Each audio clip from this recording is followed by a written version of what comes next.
महाराष्ट्रात पावसानं अक्षरशः धुमाकूळ घातलाय। मराठवाडा आणि मध्य महाराष्ट्रात पावसानं लोकांचं जगणं अवघड केलेलं आहे। शेतीची नासधूस झाली आहे। घरांमध्ये पाणी शिरून संसार उघड्यावर पडलेत। पण याच पावसानं जगण्यासारखं माणसाचं मरणही अवघड केलंय। मराठवाड्यातील या विदारक परिस्थितीचा आढावा घेऊयात या स्पेशल रिपोर्टमधून।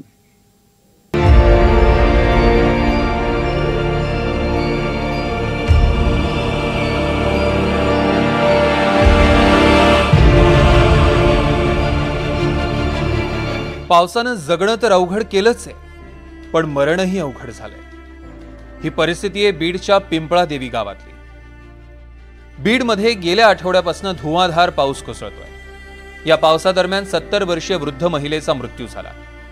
मात्र पावसानं गावात असं थैमान घातलं की अंत्यसंस्कार करण्यासाठी गावात कुठेही जागा शिल्लक राहिली।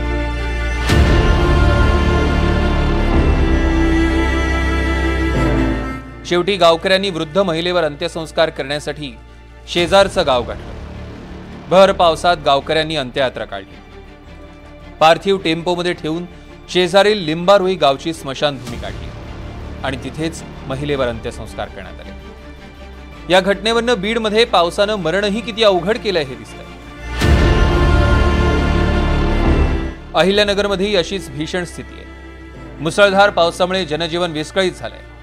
सीना नदीला पूर आल्यानं शहरात पूरस्थिती निर्माण झाली। पुराचं पाणी स्मशानभूमीतही शिरलंय।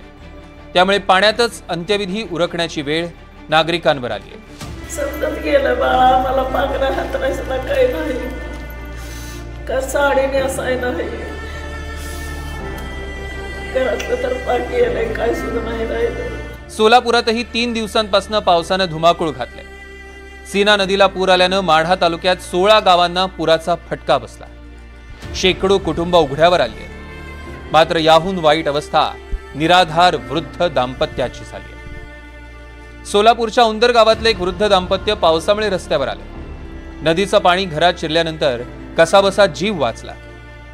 घरात होतं नव्हतं ते सगळं वाहून गेलं। सध्या हे वृद्ध दाम्पत्य गावातील शाळेत थांबले। इथं खायला कसेबसे 2 घास मिळतात, पण अंगावर घालायला कपडे नाहीयेत, झोपण्यासाठी अंथरूण पांघरूण नाहीये। गेल्या 5 दिवसांपासून हे वृद्ध दाम्पत्य थंडीने कुडकुडत जगतंय।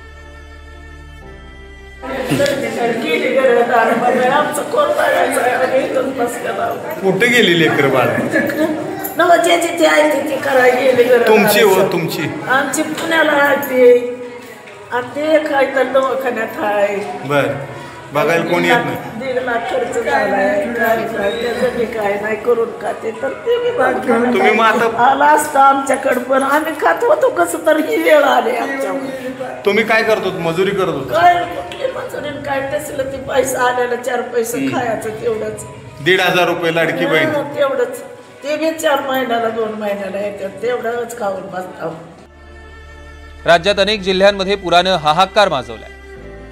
कोणी जगण्यासाठी धावाधाव करतंय, तर कुणाला पावसानं सगळंच हिरावलं म्हणून जगणंच नकोसं झालंय। अशा परिस्थितीत कुणाचा तरी मदतीचा हात पुढे यावा हीच आशा अनेकांना लागली। Bureau report, NDTV Marathi.